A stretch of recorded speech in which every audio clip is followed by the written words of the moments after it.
What is up, quality people? We are back to another quality or profitable conversation. I get our shows confused, but I have a special guest in the house. It's Miss Jocelyn Maddox, old friend of mine. Before we get into this, I need you Like for the algorithm. like for the algorithm, because we're on a mission to spread some practical religion with some good people and have some good conversation. So Jocelyn, how are you doing today? I'm doing so well. How are you? I'm doing good. Just wrapped up the day, did some work, played some pickleball, came home, ate. Now I'm doing a show. So Okay. yes. So for those who don't know, I met Jocelyn in church growing up. It was probably maybe early high school, maybe late middle school, somewhere around there. And we were part of the same group, which is the same group that Miracle was a part of as well. She has a show on our platform.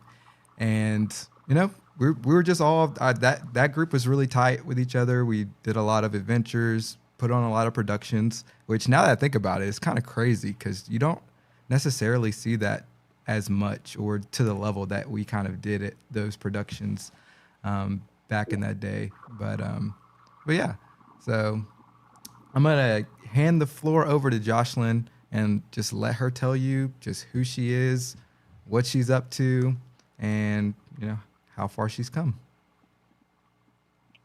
Well, hello again. My name is Jocelyn Maddox, and currently I live in Texas.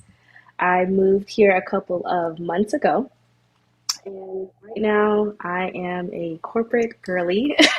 I work as an engineer right now, and I am loving life right now. It's such an interesting season that I'm in because I'm in the middle. I feel like I'm in the middle of seasons right now. So just trying to learn how to navigate, how to go through that with God. And like I said, I've been loving life. So Awesome. Yeah, there's always going through seasons. And ironically, the church that we attended together was called Word in Season. So there we go. Yeah. But we got some quality people in the house. Shout out to, my thing's not hooked up correctly. But the Conscious Outlet podcast, which is Miracle, said, woo woo, hey Jocelyn. She was super excited when I announced that you were coming on the platform. So super excited about that. Kenya says, hashtag corporate baddie. That's funny. And let's see, Journey with Miranda. Is that somebody that you know or are aware of? yes, She said, yes, sis. she's from Georgia. Awesome. All right. And then my good cousin, I can't stop saying Mayday. His name's Michael. I've called him Michael our whole lives, but he goes by the moniker Mayday on YouTube. So I always say Mayday, and I kind of like it saying Mayday. So Mayday Michael, that might have to be a new thing. Shout out to him saying hello, quality. Thank you all for your support. Before we really dive into our first topic, we're gonna do a little house cleaning really quick. So Jocelyn, hopefully it's not too much trouble, but I think the mic is picking up from it's switching. So you may be better off just having one earbud in rather than two. Yeah. There you go. How's that? Yeah, that's good. Perfect. And then Michael said, or dislike. Yeah, you can dislike for the algorithm, or you can either way. You're pushing it out, and we're getting engagement. I like it. And I'm going to make a quick adjustment to the stream so that we can get the comments popped up on the screen. While I'm doing that, why don't you tell them about, just some of the things that you're working on content-wise, and things places where they can find you online as well. Okay, I actually have a lot of things that I could say about this. Currently, I'm on a rest season right now from content. However, I have a vegan business. It's called Simple Easy Vegan, where I sell cookbooks, but I also sell ebooks, and then I also have a course. And this course is a 6-week course where it helps you learn how to go vegan easier, not the way of a cold turkey way, no pun intended, but also being able to learn how to eat vegan, but also not feel as if you're being deprived. And that is just one of the things that I really want to hone in on, especially with a lot of women. A lot of women are concerned with their weight or their health in general, but how you eat is also connected to your mental health. So that's one of the things that I have in my Simple Easy Vegan course. And then, yes, I also sell cookbooks and I also sell cookies. So that's that. And then I also have a women's healing ministry called Heal Sis Heal. And that was actually birthed from a prophetic word back in 2020. And the name was different back then, but now it's changed. God told me to change it to Heal Sis Heal. And so ever since then, I submitted that to God and it blew up. We started having healing nights every single month at my apartment when I was back in Georgia. And it's really kicked off. So, like I said, I'm on a rest season for right now. I'm going to start back up in a couple of weeks, but that's what I'm doing. Nice. Yeah. That's beautiful. All of that is unbelievable. When I was, doing research, just kind of diving into everything, I didn't even know you had the Hill Sis Hill stuff. I knew that you had the vegan recipes and all that out. And I was like, geez, she is doing a lot. Like I thought I was doing a lot, but she's out here just starting stuff here, planting stuff here, which is a beautiful thing to see. Before we get into this, we got the comments back. So shout out to the Conscious Outlet podcast saying they can't wait for this convo. Yes, so make sure that y'all like for the algorithm, share with your friends and your family. Now let's get into the nitty gritty, and everything that you just talked about, we're going to talk about in more depth coming up as well. Got a ton of questions for you in regards to Hill Sis Heal, as well as the vegan lifestyle as well. So, Yes. but first, before we get into that, who is Jocelyn? So who is Jocelyn? What does she stand for? You kind of gave us a little background, but if you had to give like an elevator pitch of who you were, what would you say? I am an educated Black woman who is entirely in love with Jesus Christ. Mm, And I love to cook for people, to be able to heal people through food, but also through my mouth. And I just love to have a really good time. I love to laugh and I really care about people. That would be my elevator pitch. Hire awesome. me. No, yeah, that's awesome. That's awesome. One thing my mom always says, because we're very health conscious, because, well, for one, my mom's running track and she's older. She's running in the master's division.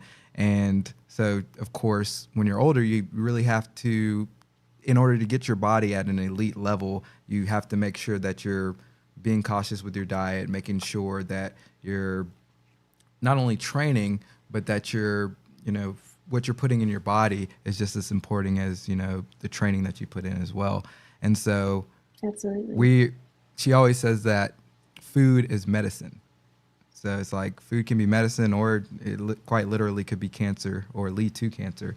So I think it's beautiful that that's a calling that God's led you to have in the way of, kind of healing people in different facets and in different arenas, whether it's food, whether it's just, good dialogue, whether it's prayer and all these different things. So I think that's great. Now, got a surprise for you. I took some videos Surprise. from your Instagram about and we're gonna go through some of these, and Okay. it's gonna be good. So this one is Jocelyn. So who is Jocelyn? I thought Yeah. this was a really really cool reel that you put out there. So let's take a look. Introduce yourself as the meaning of your name.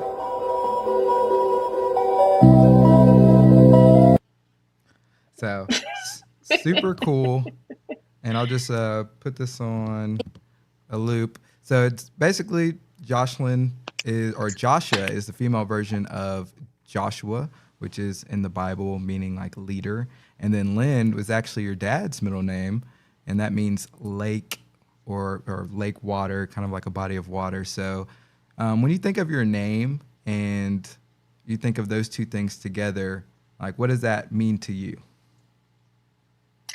I thought it was, I used to, how do I say it? I didn't really like my name when I was really, really young because I thought it was way too difficult. But Mm, my mom always said that she named me for a specific reason. She named me after Joshua in the Bible because she knew that I was going to be a leader. Little did I know, at the beginning of this year, I looked up what Lynn meant, and it meant lake, water. And so instantly I thought about Joshua in the Bible and how he led the Israelites through the Jordan. But also, I was just thinking about it. Moses did the exact same thing when he led the Israelites through the Red Sea.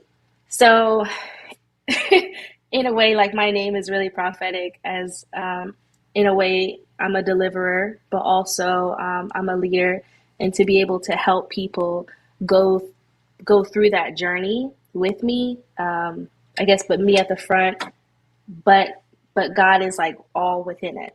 So that's really what my name means. I'm really glad that my mom named me that name. I thought it was so odd at first because I thought it was a spinoff from Jocelyn, but no, she named me so prophetically, and I'm so glad that she did that.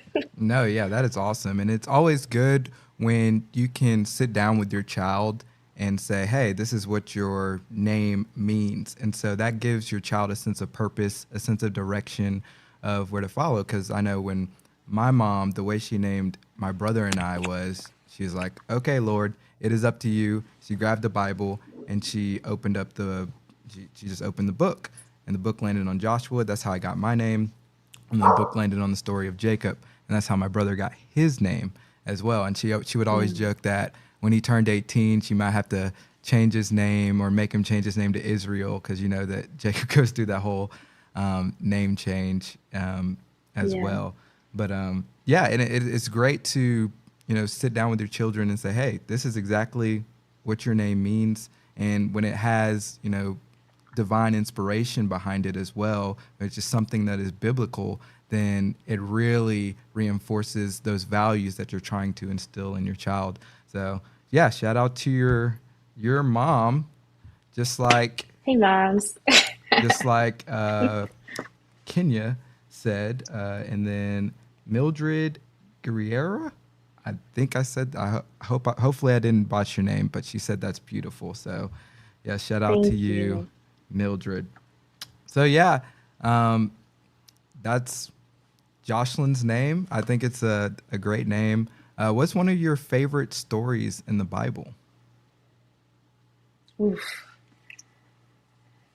I think one of my favorite stories in the Bible, we could talk about Ezekiel, where okay, so there's two stories in these. Sorry, my dog's barking. No, you're fine. You're fine. There's two stories in Ezekiel. One of my favorite stories is how God literally told Ezekiel to go to a land, a dry land, and see all of these bones, and tell him to prophesy to these bones.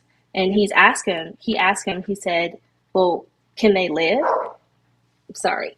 No, you're fine. And Ezekiel says, well, God, you know that they can live. So they can, right? And so God's like, well, you know what? Then prophesy to them. And so I think it's a really beautiful dialogue that Ezekiel has with God because it's not just like when I see that, that's intimacy Hmm. because that's a back and forth conversation. That's intimacy. And so in a way, God challenges Ezekiel to speak on what God already knows that God has already declared.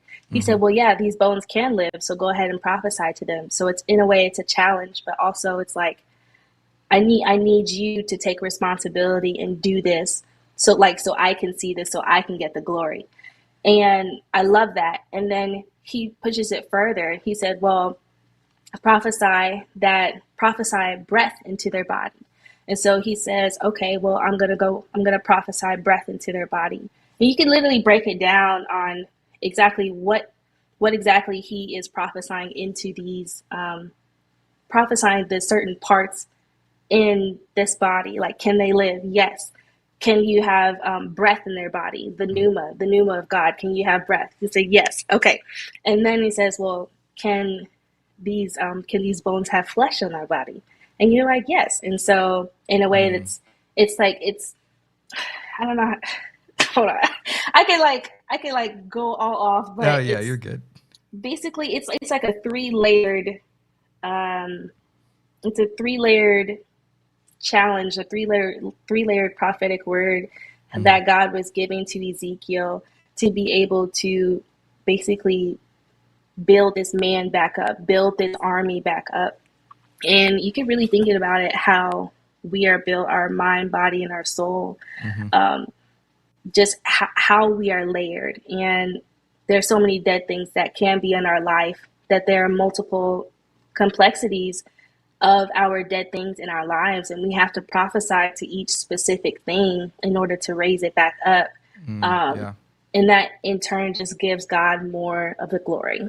So No, I like that. it's one That's of my favorite stories. and what came to my mind when you were explaining that is that's the process of how God builds you up, and not only just how he gives you breath and how he's given you life, but when you are reborn and you do come to Christ, that's like that's the process in which he is giving you life, in which you are baptized, in which you become a new creature essentially. And so it's beautifully illustrated Absolutely.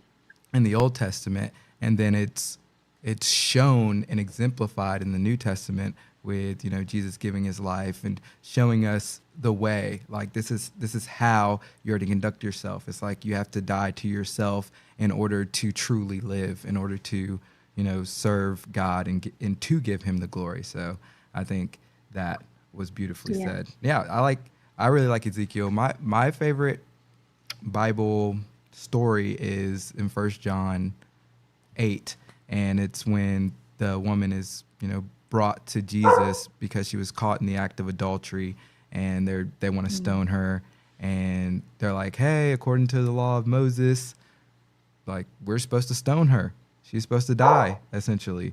What do you say? Because they're trying to slip him up and get him to essentially say, kill the woman. But what Jesus does is he doesn't really do anything.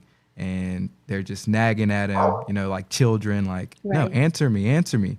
And all he does is he says some crazy stuff. He's like, hey, like he without sin cast the first stone. And when, somebody hits you with a one liner and it really hits you, Really? it really convicts you, you're like, whoa, let me dip, you're like, nah, Right. I don't want any part of this. So they, Hmm. then they end up leaving one by one, I think from the oldest to the youngest. And then it's just Jesus there with this, with the woman. And he's like, did anybody condemn you? And she was like, no. And then he says, neither do I condemn you. So he's showing that, hey, we aren't here to judge other people's sin or to condemn them, right? We can hold people accountable, of course. We can encourage them Right. towards better, but we're not here to condemn people. But after that, he says, go and sin no more. So it does show that there is an accountability aspect after, you know, you come to know, like basically when you know better, you got to do better now because you've Right. encountered what is right, what is true.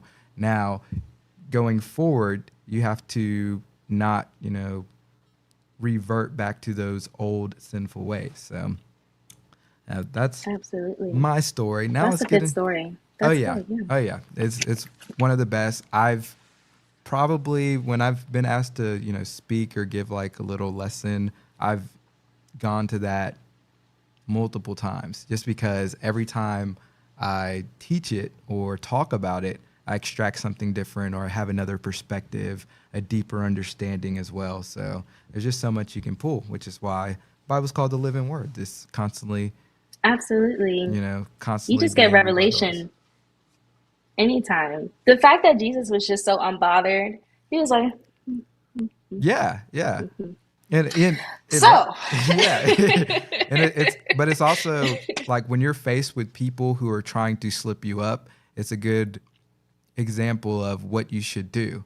It's like you don't always have to just be like, wait, and almost get caught in the moment of like, and say something that may get you or may lead you into the trap. Sometimes just be silent, think about what you need to say what you need to say, be very clear, be very direct and succinct, and hit them and let that word sit. Let the truth do what it may.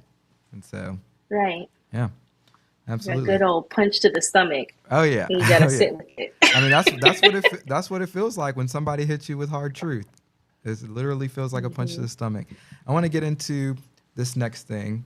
We've talked a lot about healing. We've you mentioned, heal. It's called Heal Sis. Your Yes, heal, channel, sis, heal. Heal Sis Heal. Yeah, I actually have a snapshot of that right here. So you're killing it. You're making your way towards 5K. When I saw this, I was like, dang, I can't believe I'm not like following this. And I saw that, Miracle was following it and everything. But so you said you basically started as a way. You got a prophetic word. Tell us about this prophetic word, how it came to be. Right. So I was in a class at my church, and we were we were at the last class of our entire class. I don't know how to explain it, but so that's how it was. But after we what we did was we released all the things that we were holding up, all this unforgiveness that we were holding up, and we released it, and we placed it at the feet of Jesus. And so after that, my teacher, she prophesied to me, and she was saying that I'm going to be around a lot of women, and basically I'm going to be starting a like a safe place for women to be able to be vulnerable and basically talk about things that they can't normally talk about within the church, but they can talk about it within the confines of other women who are vulnerable and are trying to heal with Christ. And so I said, "Ha, that's hilarious. Thank you for telling me." Because at that point, I didn't have any girlfriends. Mm. None. Like, none that I could actually do life with. And so after that, that's when the women started to come. And I wouldn't say immediately. They started to come about maybe 7 months later. And this is now, so that was back in 2020 in August. And so then I started having people come in 2021.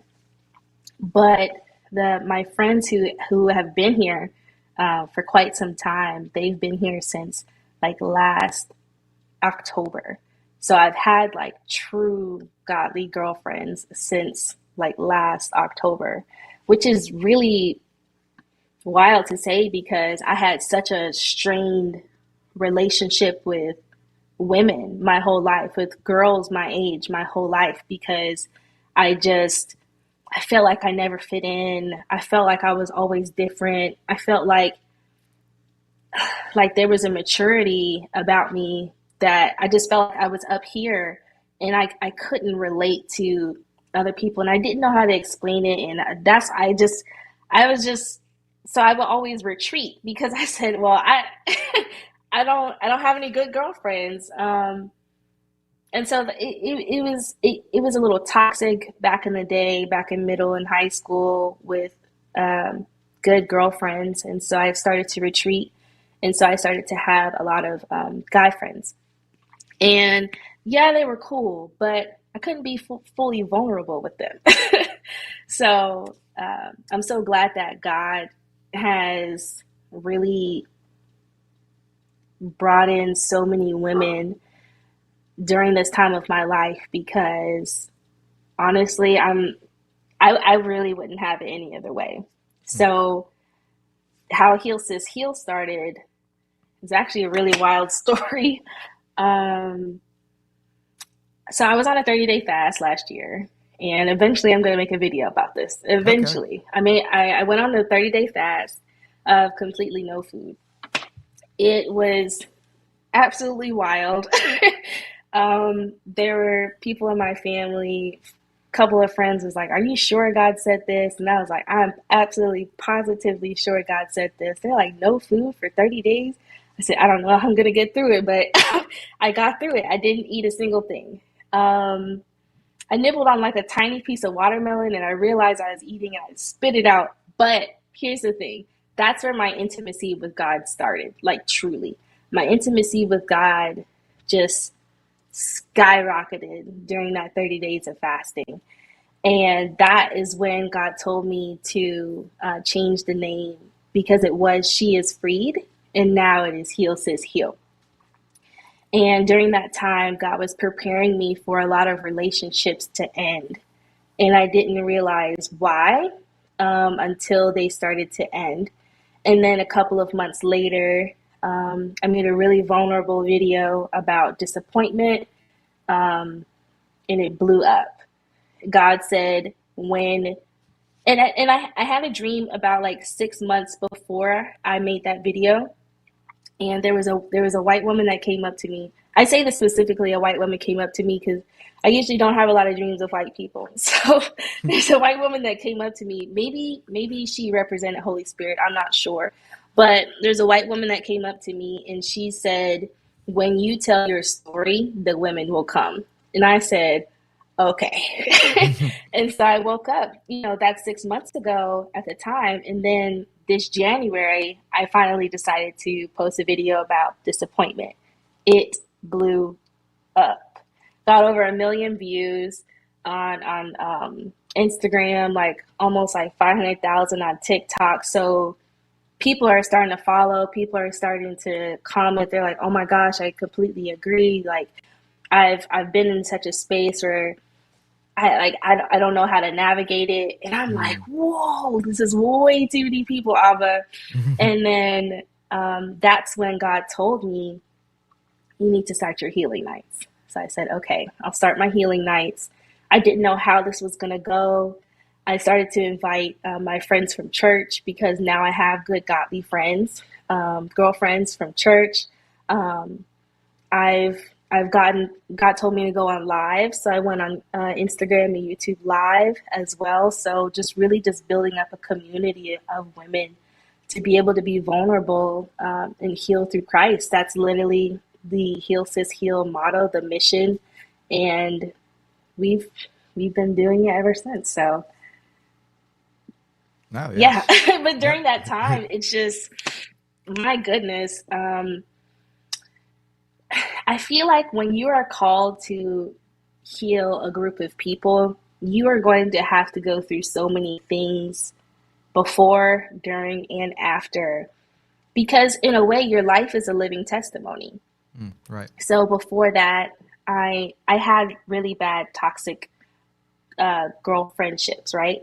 But also I was really, how do I say it?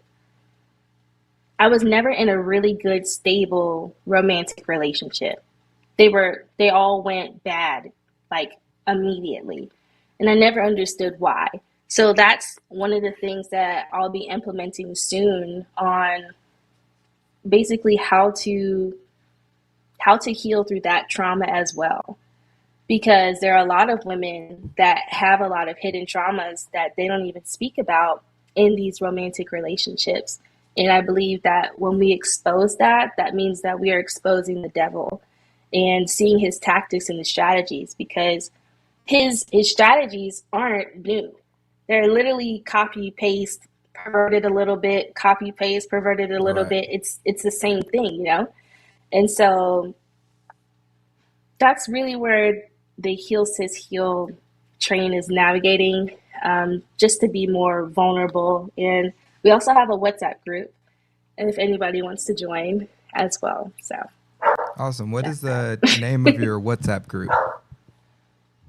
It should just Or be Heal Sis Heal. just Heal Sis Heal? Okay. Can you put that in the comments, please? And so let's take a step back because you mentioned, okay, you have this dream, which is wild because Kenya also talks about how she'll have these vivid dreams and, you know, she's always often trying to make sense of, what they mean sometimes. Sometimes they're just, crazy off the wall, like, some sci-fi stuff or something like that, or Right. just like a nightmare. But then sometimes they're just really beautiful and almost like messages from above. And so I think it's crazy because she'll often ask me about my dreams. I'm like, I don't remember. As soon as I wake up, they're gone. They're just gone. I'm ready to start my day. And I noticed that specifically with a lot of females, they more they more often have the dreams that are more vivid, and that they're often spoken to more often through dreams. So I thought that was interesting. But what I really wanted to touch back on was the dynamic of how, when you were growing up, the dynamic between your relationships, friendships with girls was, toxic. You couldn't quite mesh, never really had that girlfriend. How did that change? Like, I know you went through this revelatory process, you went through this healing process, but when they first started coming, like, did you have to, grow and learn, and kind of, did you make some mistakes? And, when they first started coming, It was uncomfortable. Um, my first godly covenant girlfriend, Aisha, if you're out there watching, I love you. We met each other on YouTube and on Instagram. We met through a mutual friend. And when well, because we don't live in the same state, so we wouldn't see each other often. But when we did communicate, it was different being vulnerable with another woman besides my sister or besides mm, my therapist. It was very different. It was kind of uncomfortable too because I was like, I don't know what to talk about. What do I do? right, right, And I would say that God was, in a way, He was breaking the shells off of my heart to be able to love women again. mm, And because I had this wall up in a way. And so in a way I sort of made an inner vow with myself saying I'm not going to go back into toxic relationships with women. So therefore I'm not going to have any relationships with yeah, women. I've been hurt gotcha, too much. And God was like, so we're not going to do that. right, You are actually going to heal. And I was healing through this process of learning how to love women again. And I made a couple of mistakes. I've had a couple of friends where we were cool at first, um, but then there were some things on my side, some things on their side. It started not to mesh anymore, and it was starting to break apart. mm, So it was sort of starting to become toxic again. And I realized I was about to say, you know what, this is why. This is why I don't have girlfriends, because of this. And God and my sister had to catch me. And it's like, no, don't let one relationship ruin the entire bunch. I guess, like you could say, don't let right. one bad apple Ruin the ruin, bunch, yeah. well, actually, yeah, but yeah, ruin the Yeah, yeah, bunch. you had it. And, but so just navigating those relationships and how they're coming in one by one. One of the things that God said to me last December, I went on a trip to Tennessee. It was a cabin trip. It was a couple's trip. But at that time, I wasn't in a relationship anymore. But God still told me to go. I said, okay, I'll still go. I went up there, and then while I was leaving, well, during that time, it was a really beautiful time because I didn't have any service, so I talked to God a whole heck of a lot. And so on my way back, God was like, basically, like, you are not to bring those people into your future. You're not supposed to bring them into this next year. And so Mm, this is like late December. And so then when those people left, more women from my church came. So it was a beautiful exchange of what God was right. doing. And now I'm navigating more women connections. And it was it was just like, oh my gosh, like I'm around women all the time, and I don't know how to navigate this because I'm always around the guys. And so I think God basically opened up the other side of me that I haven't seen in a long time, to basically help me heal during this relationship with these women. And um, it's been a beautiful time. It's been a really beautiful time. It's been a little odd sometimes just because I'm realizing, wow, I actually have girlfriends. Yeah. I It's like haven't had this in a while. a whole new world, right? Yeah. Yeah. Like, But oh, so this is what love feels like. Oh, wow. right, yeah. And you get a So, very 360 view of what love is because you're establishing your relationship with God. You had good relationships, it sounds like, with men, but you didn't have that, I guess the feminine love really being expressed to you in that aspect of your life. And so now that that's there, you really get a complete picture of the love that is available to you during our experience on earth, which I think is great. I also think that absolutely.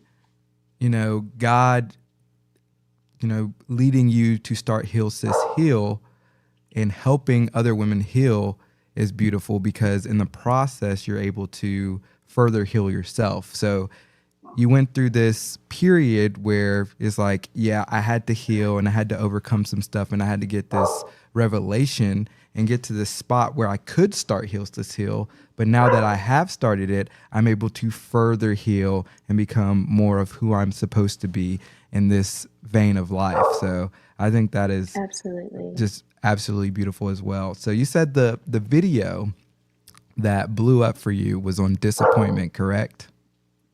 Yes. Yes. Yes, it So, was. how has the disappointment in your life or in relationships, how have you overcome that to heal? Like, how has that led to your healing? So, how disappointment has helped me learn how to heal is boundaries.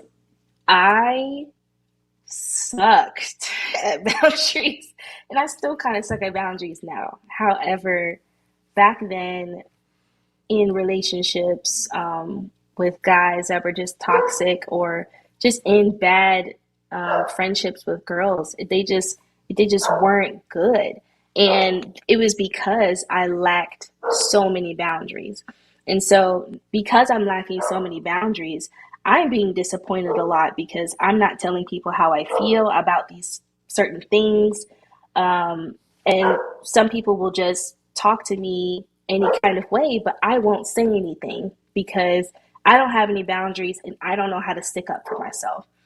And so during this time, sorry for my dog, Oh, but you're good. during this time, I have really learned how to basically roll with the disappointment Mm, in a way, not like embrace the disappointment, but it's more so of, okay, I I'm feeling this certain type of way, but is it because I haven't set a certain boundary, or is it because I need to speak up and say something? Why am I always getting disappointed and the other person isn't? And that's when I realized, I need to start speaking up for myself. I've started just going to my therapist and talking to her about, like, I get disappointed so much because I felt as if I have done so much for other people, but they haven't really done much for me. And so that's when I realized I really have to set boundaries. And so I have been working on that. I've been getting better. mm. But yeah, so I would say boundaries. No, Very and that important. Yeah, Very, very absolutely. And that's important. a hard thing to learn how to do because you hear about it all the time, but until you actually practice it and put it into action, and then you continually get better because you continually do it, you don't necessarily get good at it. And a really key boundary that I had to learn was just the power of saying no to people. It's like I Yeah. can't do everything that is brought to my that is presented in front of me, and I can't be everything for everybody as well. And so, and that's hard because naturally I want to help people and I want to, Hmm. just be there for people in every way that I can.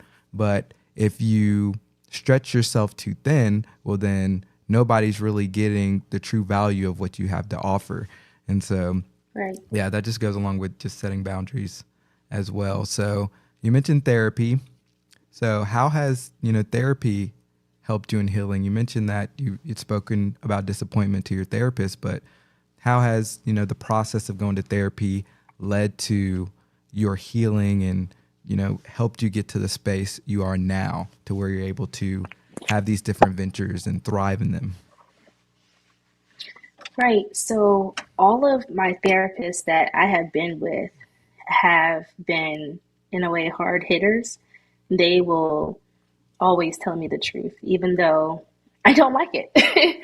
And so I first started therapy right after my first big breakup in college.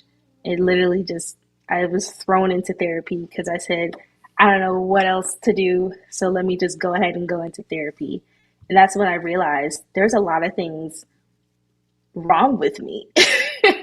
I said, goodness gracious. But just going through that, and then eventually going through other therapists. Make sure your therapist is a Christian. Make sure of that. You don't want any witches as your therapist. So I'm just going to put that Yeah. out there. No, shout out to But that.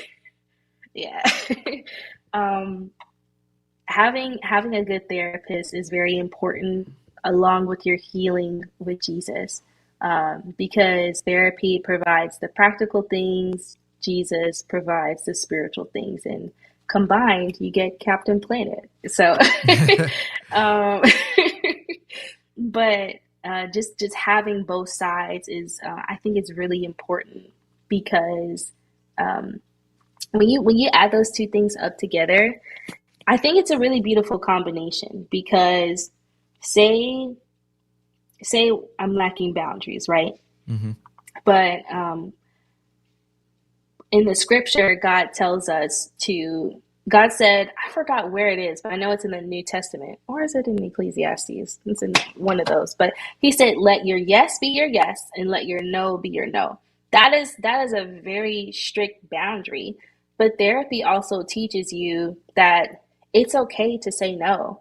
And no is an entire sentence, right? And so I think that's really good to see both sides. Sorry.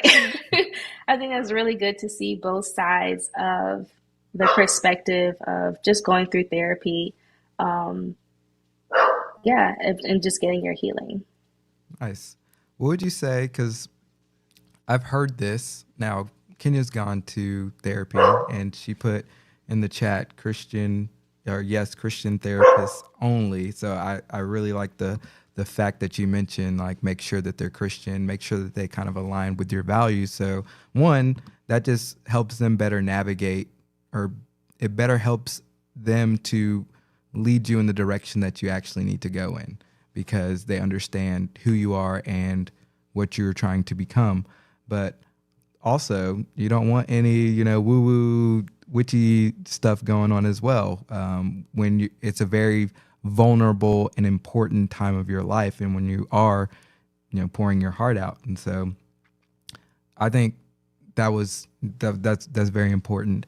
But what I was trying to get to is, some people think that you can't have, like, therapy isn't needed. Like, it's like a worldly thing, right? And if you really have the Holy Spirit and you really have God, then that should just be enough. What would you say to those people?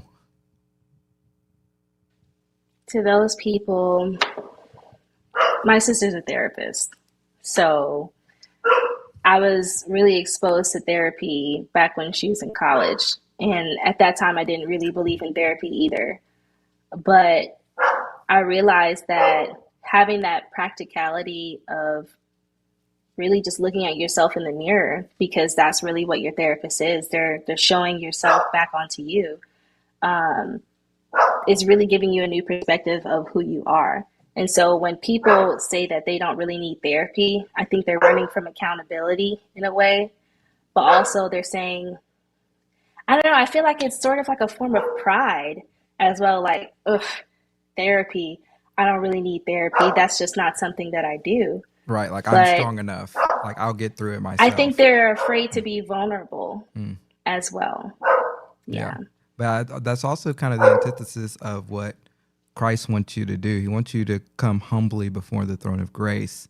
He doesn't want you, and that can extend down to different things and aspects of your life. It's like if you don't adopt this humility and say, no, I do need help. I do need to talk to someone about this. I do need to, just seek the resources that are readily available to me. Well, then you are being prideful, and that pride will ultimately destroy you, because the humble will ultimately be exalted, but then those who exalt themselves, which you are in that situation, because you're saying, no, I'm just going to be strong enough by myself, right? And so those people, they will ultimately be humbled in the end. And so, yeah, I think therapy is not necessarily a must, but is a very important resource that needs to be utilized, especially by more Christians, because just saying like, oh, Jesus is enough. And it's like, yeah, Jesus is enough. But, Jesus, when he was here, if he was here today speaking like in person, he'd probably say like, hey sis, you need to get some help. Like go talk to this person who is a professional in this vein and really knows what they're doing to help you get to this place that you're trying to go, to get to a better space. So, yeah. You can even think about it as you need a doctor. So yeah. you need a doctor to see your blood pressure. You need a doctor saying like, oh, let me just go to my PCP. Let me go to my primary care physician just to get my physical and everything like that. You need to go to a dentist to get your teeth cleaned. You need to go to, I don't know, I'm trying to think of other physicians, but you need all these different things to be able to keep your body in check. Who is checking on your mental health? Mm-hmm. You need somebody to be able to do that. And no, you don't need a therapist for the rest of your life. No, because eventually you can become codependent on whatever therapist that you're with. Right. So yeah. Do you mind if I let them out real quick? No, yeah, you're good. Go ahead. Okay. Yeah. So. 1 second. But that is Jocelyn on healing. We're going to take a quick break. When we come back, we are going to get into her collegiate life. So this is something that you are not going to want to miss. Also, if you have any questions for Jocelyn, make sure you send them in the chat, and we'll be right back after this break.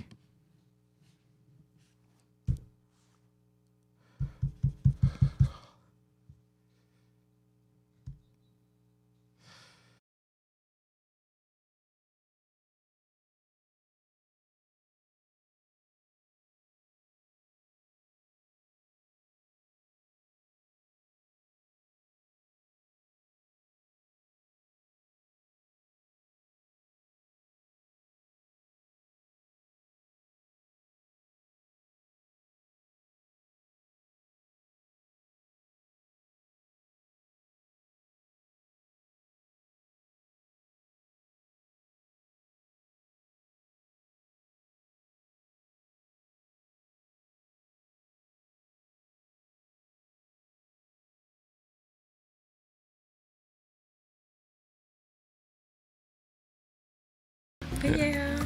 Yeah, show it all. Show that finger. Oh. Yeah, so initially I was like just in shock, and then after a couple days of thinking back on it and pondering and everything, I'm just like very excited. Are you ready to be a prophet? Yeah, like when I was at the bank today to set up my business account, and she was like, okay, bye. Have a. Hey guys, welcome to the Conscious Outlet Podcast. We are officially a part of the Quality Entertainment Network, and we are so happy to be here. I'm Miracle Monique. And I'm Alan J. And we're here to discuss the intersection of culture, faith, media, so we can inspire some practical solutions to some huge societal challenges that we're facing today. So let's work together to get this done.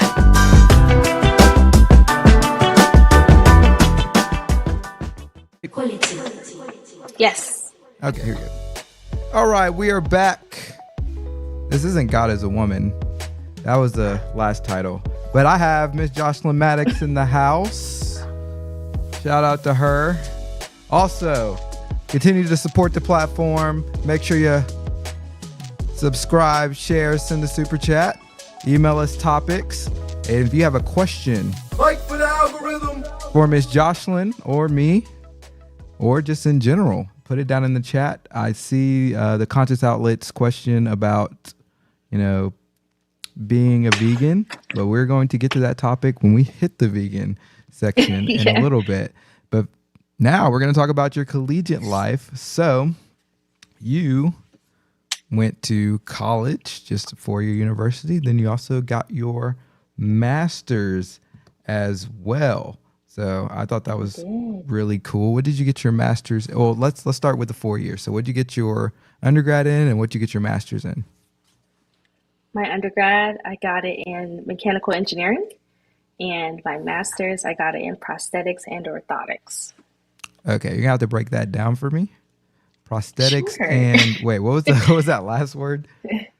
Orthotics. Orthotics. Okay, got you. All right, so Yes. explain what that is. So prosthetics, usually you will see maybe a veteran have a missing limb, and they will have a prosthesis on either their arm, maybe their leg, but it can really just range. You can even have a prosthetic nose. You can have a prosthetic eye. You can have a prosthetic ear, even fingertips.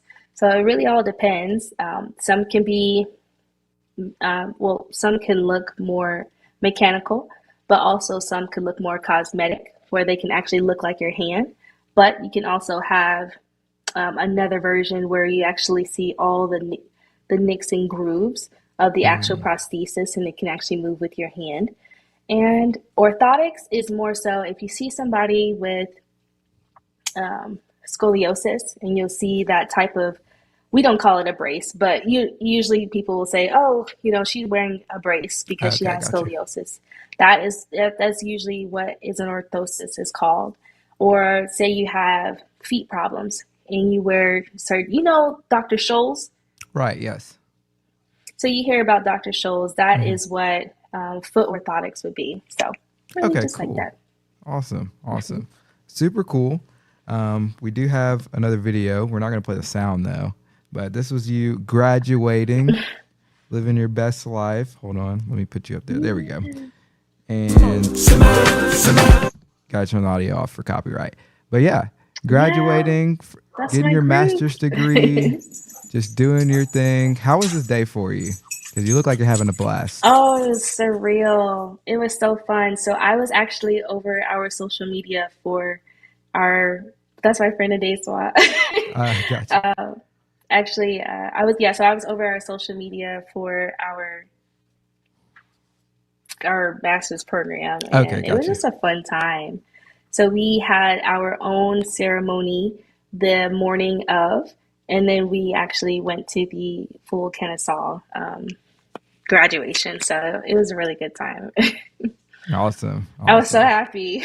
No, I bet. It was really hard. You put in all this work, and it's a lot of effort. I have basically my god sister. Do you know Natalie Harris?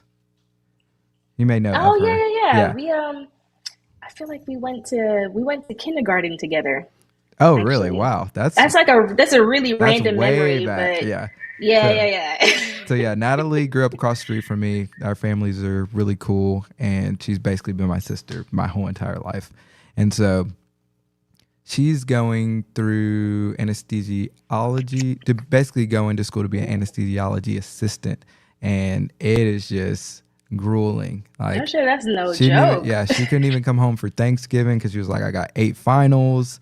And so she's in the midst of that right now. So good luck to you, Natalie. Hope you're doing good. Yeah. And she basically doesn't have time to really do much outside of just studying and going to classes. So it's great. Wow. Or it's crazy. So I don't envy the people that take on, the master's route because of all the work that has to put in, or all the work that goes into it. But I have a tremendous respect for you guys because, yes, I did my 4 years, got my little degree, and I was like, let me figure out how to not do school anymore, even though I wasn't like bad at it or anything. I made good grades. It was just like, I'm just tired of the homework and the going to class and everything. I was ready to, Gosh, I was ready to start the career. So, but yeah, shout out to you for, going through that process and, getting to walk across that stage. That's an excellent, excellent accomplishment. So, but yeah, let's talk about,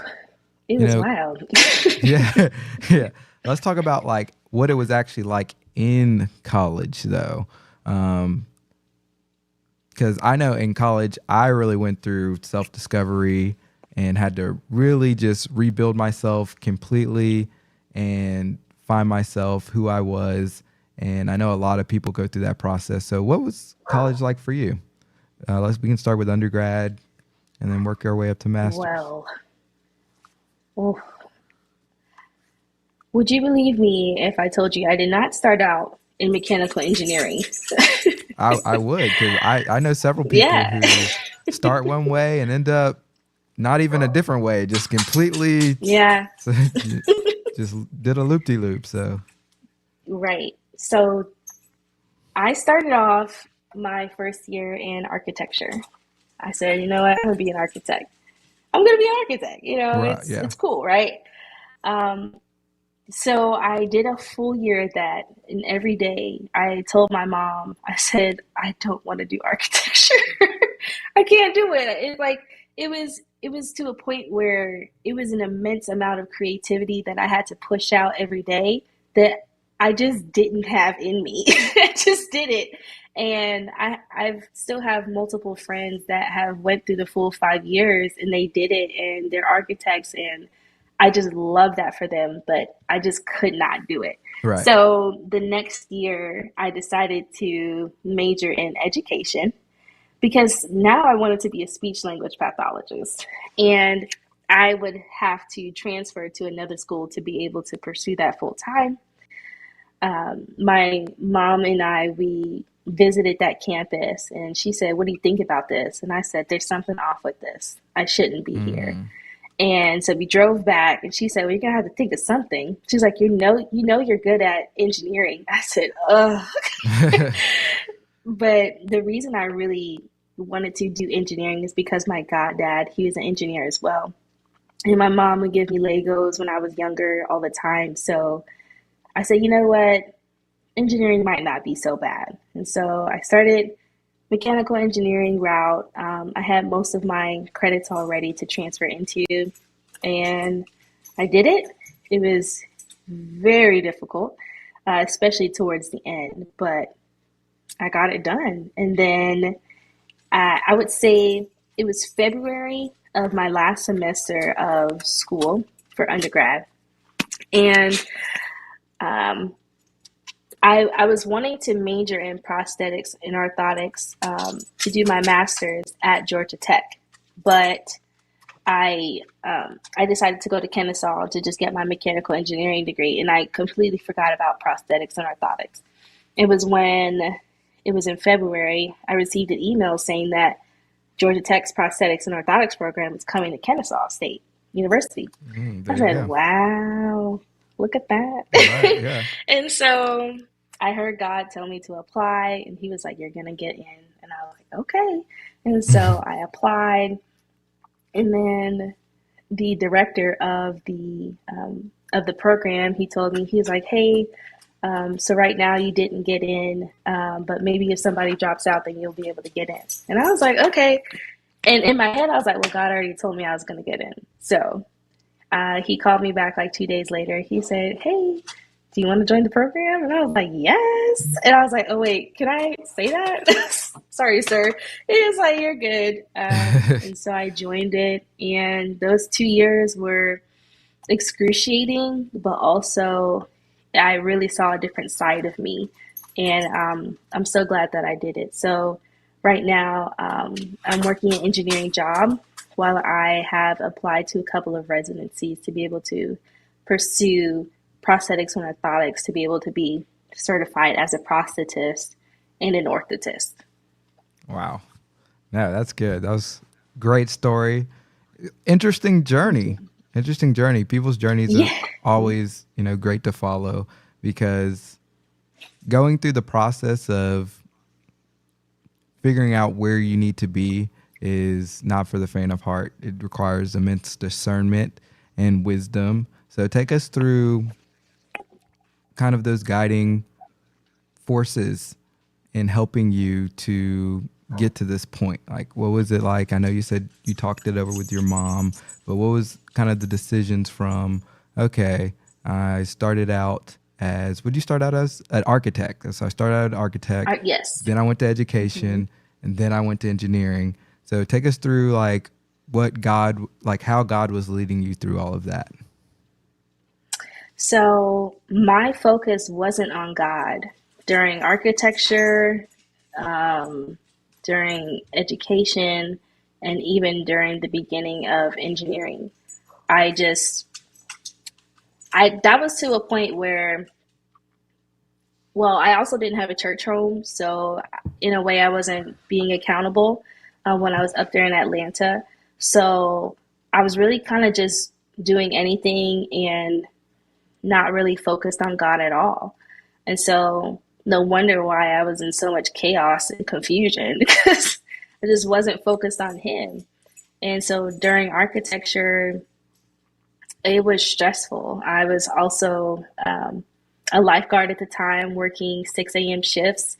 And while just doing an all-nighter, because I had multiple assignments for architecture to do, and I realized this is something that I will not be able to do for a couple more years. I won't be able to do. I'll literally burn out. And I wasn't really talking to God about any of this. Even going into education, I was at that point, I was in a rebellious mode because I didn't want to listen to my mom. Because right before that, I majored in culinary in hotel management for like a day. And then I changed it to education. Day? She was like, what do you... Yes.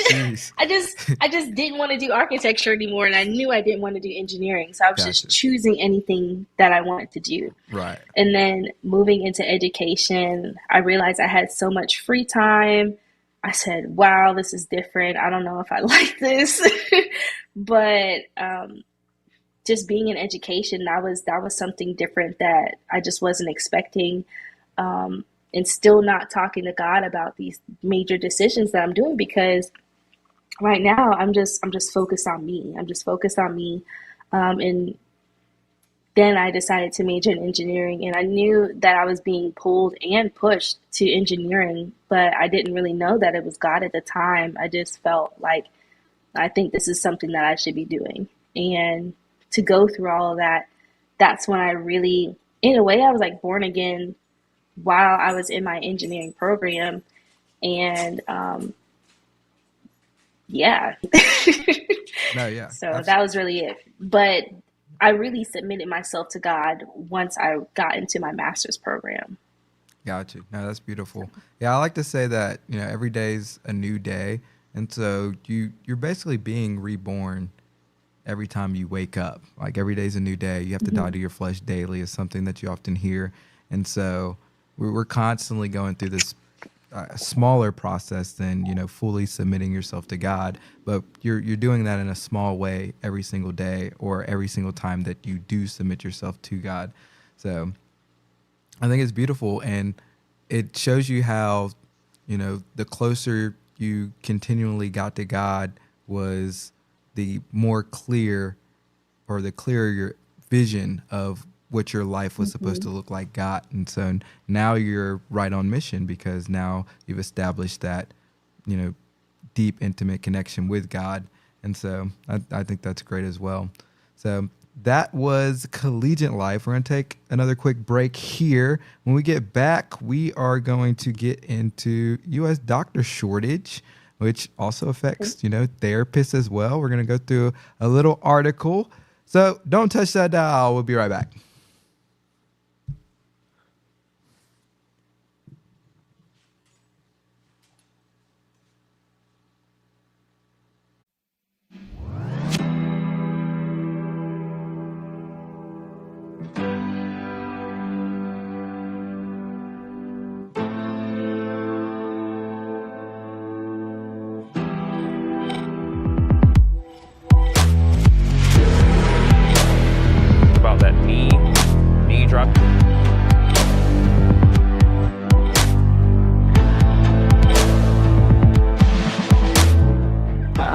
kind of work through this track meet in Birmingham, get ready for the nationals, and hope to put in a good performance.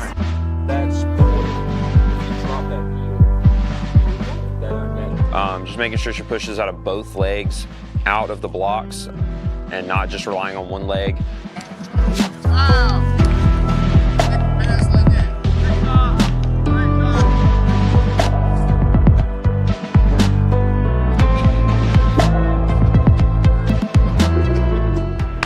Let's go do it.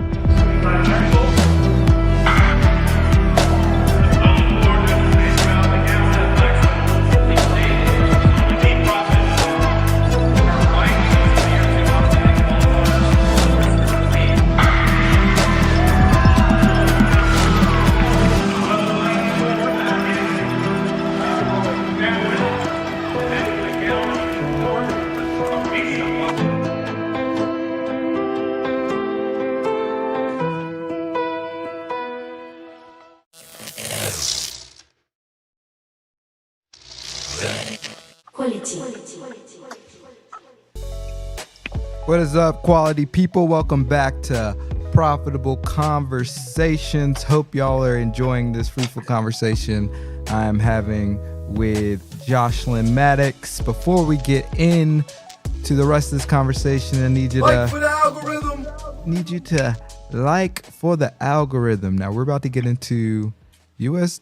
doctor shortage. So I saw this earlier. We're probably going to talk about this on the weekly tea episode that we'll have later, but I saw that there's a doctor shortage that's been happening over the course of the last couple years, and it could affect our future in a major way. And so I thought I had to wait a long time when I went to the doctors as a kid, but now it seems like the waits are going to get even longer, and possibly even, physicians going to get, more fatigued, more prone to making mistakes, which is not a good thing at all. So we're going to talk about this here with Miss Jocelyn. So before we get into this article by Times, if you want a deeper dive into these topics, just want to join a community, you can go to Heal Sis Heal, but you can also join our Facebook group on Facebook, obviously, where we basically, it's called the Quality Group, and we basically just dive deeper into these topics. We have behind the scenes content that we're going to be posting. We will be releasing behind the scenes of the Conscious Outlet show from a couple days back. We'll be releasing that later this week. So perfect time to join in, and it's free. It's not like you have to, put any money down towards it. So, all right, let's get into this. What are your just initial thoughts when you see U.S. doctor shortage? When I see that there is a shortage of doctors, I see that there's also a shortage of nurses as well. Yeah. And I really think it's because, well, one theory is because of the pandemic and how it really took a toll on so many doctors and so many nurses. And it was to the point where they said, you know what, I just want to do something else, something way less stressful. And also, I think a lot of, well, maybe I shouldn't say that. No, I'm not going to say that. Okay, never mind.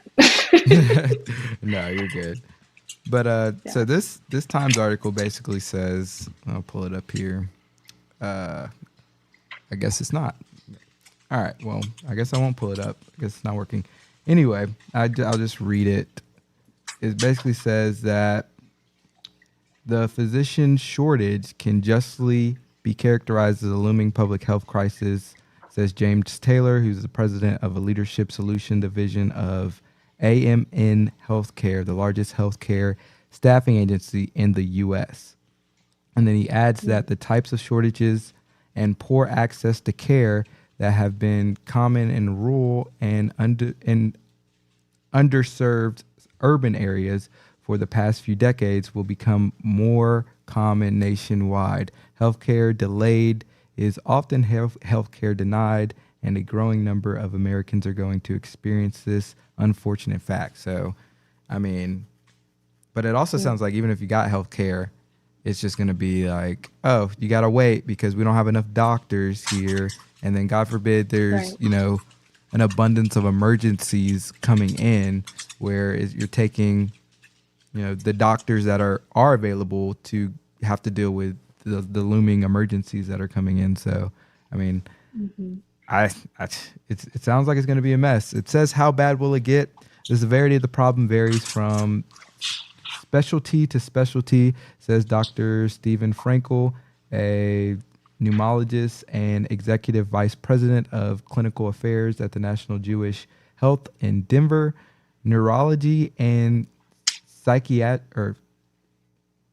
I don't know why I struggled with that. Psychiatry, as well as pulmonary and critical care medicine, are headed for a larger shortfalls than some other specialties, which is in part related to the type of complex chronic condition America's aging population must manage. Yeah, when I read those two things, neurology and psychiatry, it's just like, no, those things need to, if anything, we need to push more physicians to, right. It's like the general health care doctors, we can limit them, because if you know how to do neurology and psychiatry, I know you can give me a general physical, you know? And so, Right. but yeah, I think there's a shortages in a lot of industries. So my dad's a pilot, and he's saying that there's just been a shortage of pilots because, especially after, you know, the pandemic, a lot of pilots went ahead and retired early because they're like, I'm not going to deal with this. I'm already basically at the age where I can retire, like, because they have a mandatory retirement age as well for. Really? I'm not sure if it's I didn't know that. I'm not sure if it's like a FDA thing or a FFA thing, or if it's a per like airline type thing. But once you hit a certain age, it's like, nah, you're out of here, buddy. Because like your reflexes and your mental capacity, even though it varies, they're basically saying at a certain level, hey, we're not going to take the risk, especially when, you know, people's lives are at stake, like you're in the air. So we'll let you ride out into the sunset. And a lot of the guys who are forced to retire, they don't stop flying. They might go fly private, or they, you know, might join, you know, these different groups that help restore old airplanes and fly like old warbirds and things like that. But the shortage is real across the country because not only are the boomers retiring and unfortunately leaving us, but some people in our generation just don't want to work. So it's a problem all the way around. No, absolutely. Absolutely. Can you imagine a 90-year-old still saying, I still got it in me. I'm going to fly one last time. No. It's like, no, you can sit in the back. I will not. Yeah. No, thank you. Yeah. Because and that's the other thing is he may have the capacity and he may be the sharpest, the pilot on the plane, but the optics of it don't look good. Like, think about if you were to get on an airliner and the guy in the captain's chair, you know, is, you know, he just looks very old. Like you're not going to have very much confidence in that airline moving forward, even if you have a safe flight and you land, you're like, man, I'm flying the next airline next time because they got young people, you know. And so, yeah, it's a crazy world we live in right now. They said there are also regional variations to the severity of the problem. Certain parts of the country, the West and South, will be more affected, and rural regions will be more severely short-staffed than urban and suburban regions, Frankel says. Which, I mean, that just makes sense based on population density, but it's kind of the same problem because even if you're more staffed, well, if they're talking about percentage, then that's one thing. But if they're just talking about volume, if you just have more people working at higher population density areas, then you still have the same problem because you have more people naturally coming into the hospital. So, very, very interesting Absolutely. Yeah. stuff. I mean, but you always see that on the south side that there's always a lot more poor, is that a word? More poor areas. But there are not a lot of like medical resources for Right. those people. Well, And yeah, so all these new and upcoming places, they have it all, you know? right. Well, because a lot of times when doctors don't want to be assigned down there because the money is generally going and the new technology and research is all being funded in these high dense areas and these larger facilities. And so sometimes just by because of that reason, some of these rural areas are just getting abandoned and neglected at the same time. Now, time does give a driver of these shortages. They said, so what's causing the dire problem? It's hard to point your finger at one thing. It's kind of a perfect storm of many things, says Dr. Scott Holliday, Associated Dean of Graduate Medicine Education at the Ohio State University. Wow, they do that in articles too. Okay. These factors are interconnected and complex, and they start with the journey of becoming a physician. They include time, cost, and availability. Sorry, I clicked off. Availability of medical training, which, yeah, like it's way more expensive to go to school. And if you want to be a I was just about doctor, to say that. it Yeah. takes it takes an immense A amount of your long time, time. right? Not to mention the debt that you're going to accrue.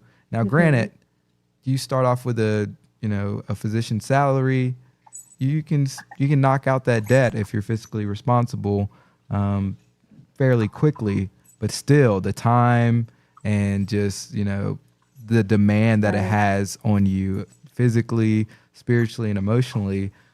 A lot of people, especially in you know the way we think from our generation down, is they're like, nah, I'll just make a TikTok video or something like that, like that Basically. like I have a And chance I've of. had those thoughts too, though.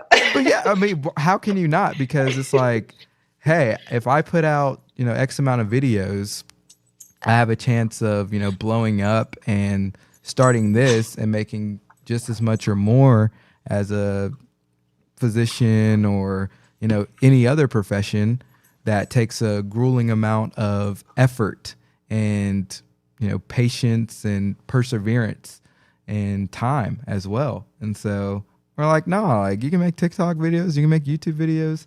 Now, for Right. I me, could easily make yeah, $15,000 a month. Easy. right, yeah, yeah, yeah. And so, but it's almost like even if I'm not doing that now, even the thought of the chance of doing that is easier to be like, okay, I'll just keep trying at this rather than going for the harder path forward. And so, which is Right. it's kind of a bummer because oftentimes the harder path forward is the most rewarding and the most meaningful in a lot of different ways. So, yeah, but that's Absolutely. I do agree with you. that's pretty much why the shortage is kind of happening. They said the requirements of postgraduate training, internships. Yeah, it's just a lot that you have to do to I be feel like it could just be a getting harder and harder to get into these schools as well, just to be able to go into that doctor like track, you know?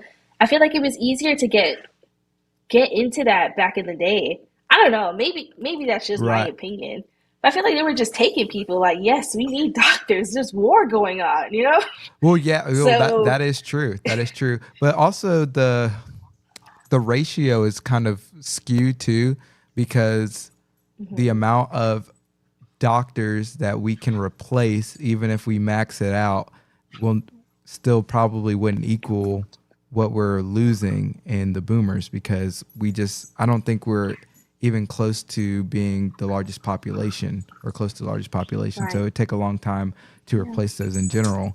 And so, yeah, it's multifaceted and it's definitely very interesting.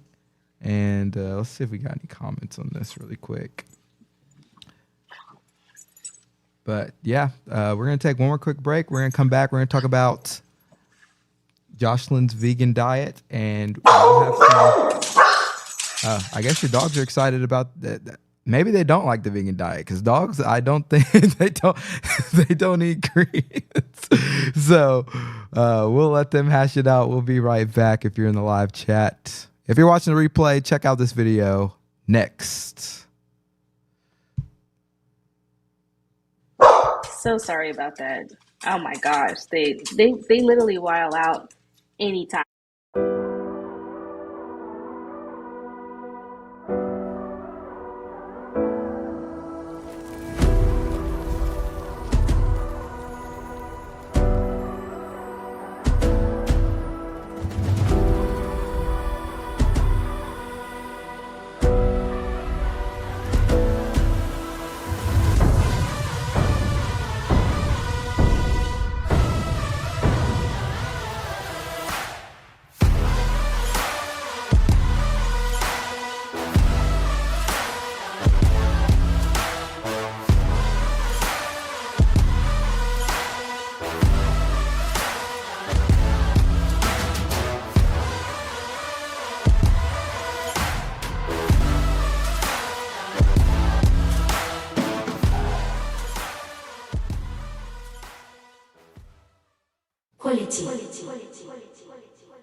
Welcome back, quality people, to a profitable conversation.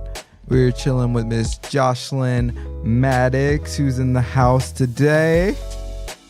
We're having a great conversation, a profitable conversation, We if you are. will. So make sure you Like for the algorithm. make sure you like for the algorithm.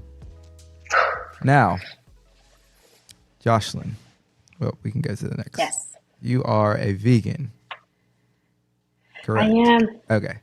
I know you do vegan recipes. I just had to make sure that you were, because some people will be doing vegan recipes and, maybe slip a little bit of chicken here and there. You know what I mean? I had to just confirm. Just had to confirm. But yeah, I've seen you put out these, vegan recipes and everything, and I'm like, man, this is great. And one thing which you kind of mentioned, you have a vegan course. Is that correct? I do. Yeah. I So do. let's look at what this course has to Simple, offer. Easy Vegan e-course is finally here. Yes, you've heard it here first. There is 6 weeks of content. There's plenty of bonuses that will be in there. There's plenty of things that you can just go in and be able to explore at your own time, at your own will, and to just be able to go back and just keep and rereading. I also have the vision, the mission, and the why of why we are doing the Simple, Easy Vegan course. This vegan course does not only go over how to become vegan, but it also goes over disorganization, fear of failure, and fear of change. Now, have you ever seen a course like that in your life that deals with all of that? No, you haven't. So this is the first course that you will ever see like that, and I promise that you will not be disappointed. Click the link in my bio and you will be able to join immediately. I'll see you there. So nice. So people need to go to your Instagram and click the link in your bio and get that course. So Absolutely. what is your journey? So we do have a question from the Conscious Outlet podcast. Thank you for your question. It says, what led you to veganism? Which is exactly my question. That's a really great question. What led me into veganism? So I took an allergy test back in, I think, 2021. Excuse me. It was in 2019. Yes, it was right before the pandemic. I took an allergy test, and you get all the shots on your back just to see what you're allergic to. I found out I was allergic to cow's milk, beef, shellfish, celery, lamb. My goodness. Just a bunch of stuff. Man, I am so sorry. 'Cause Yeah, I love it was all, just, well, it I was don't just like a lot of stuff. I don't drink cow's milk anymore. Like, bump that. Mm-hmm. But all the everything else you mentioned, I'm like, yes. A Really lot, like that. right? Really like that. Man. Okay. All right, continue. Yeah, so I saw that for what it was, and I said, you know what? Well, maybe I should start making a conscious decision on letting some of these things go. At the time, I wasn't eating lamb. I wasn't eating beef because I Mm, stopped eating beef when I may have been like 7 years old. And so since then, I was just raised on chicken, fish, turkey. gotcha. So one of the things that was really hard for me to let go was dairy. Dairy is just dairy, dairy. I don't know how to describe dairy, but um, really, like dairy is the when you eat cheese, it's the most concentrated uh, version of cow's milk, and it is compared to taking what's it when you get a shot in your arm with heroin? What do you call that? Basically, you get like Like a a dose of high? heroin. Oh, okay. Yeah, Like a that's what it hit. is. Like, okay, a hit. Okay, Sorry. gotcha. No, Yeah, you're yeah. good. So it's no, you're good. So when you eat cheese and you feel that like it feels so good, that is Oh, compared it's to like a, literally a yeah. hit of heroin Hmm. because I forgot what the what the ingredient in Oh, the there's like a cheese certain was, but ingredient that like you're right. evokes that. hmm Yeah. That Wow. makes you just like, oh, I love Mm. cheese. And so that is what it makes it very addictive. And so Mm. you see people, they say, oh, I can never let go of cheese. I can never let go of cheese. But once you really give yourself a detox of not eating cheese for a while, you don't really miss it as much. But when you eat it again, that's when it becomes an addiction again. Right. So, You relapse back into it but all yeah, over again. so Wow. yeah, that's my spiel on dairy. And I have relapsed a little bit back into dairy during my veganism journey, which has just been quite difficult for me because cheese was always something that was a comfort for me. So whether that be mac and cheese or whether that be Mm. nachos or anything with cheese in general, that was a comfort for me. And so but being vegan, honestly, it really changed my life. It showed me so many more options to cook Mm. because I was cooking just salmon, chicken, turkey, and I wasn't really seasoning. I mean, I was seasoning it, but it wasn't really like like when I discovered curry. I hadn't really made like a chicken curry before. I really started off with making like a chickpea curry or like a potato curry or things like that. So really just starting to see all different types of cultures and how veganism is literally can be implemented. But I do want to separate these.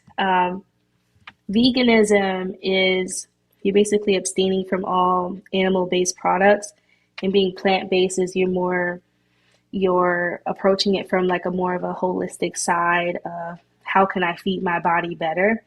Mm. But there could be a very thin line between vegans and veganism. And veganism, Oh, I I didn't would know say there was it's a more different. so of a oh my gosh. Do people It's fight in a about way this it's kind of a online? cult. Yes. Oh, wow. And Okay. I am not Please one of those inform me. people. Oh my goodness.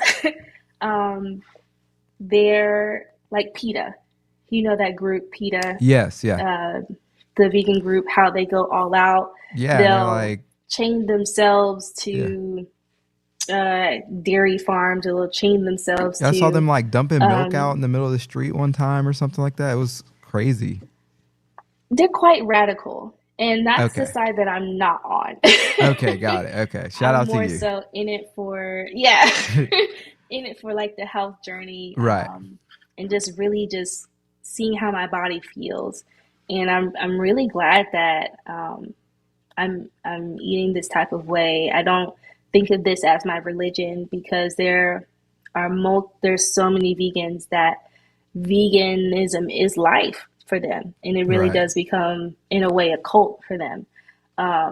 But I'm on the opposite side. I So, got you. Well, you have something more powerful at the top of your hierarchy of values. So you have Jesus sitting up there, Absolutely. which is one of the main problems with a lot of things going on in our culture, is because people don't have like a Messiah at the top of their hierarchy of values. They develop this messianic complex where they feel like they have to go out and almost be a Messiah. So veganism almost becomes a religion, or certain issues, political issues, become like a religion. And it's like, wait a minute, guys, like if we all had this common thread at the top in seeking God and his ways, then yeah, we can disagree, but we'd be able to compromise a lot better, because we're all, threaded and joined at the top of this thing that's unifying us essentially. So, but yeah, like Right. this whole vegan thing is very interesting, because I remember, like I said, my mom and I and Kenya, of course, has become increasingly more health conscious with our purchasing decisions. Now, we'll still partake in, different sweets and stuff every now and then.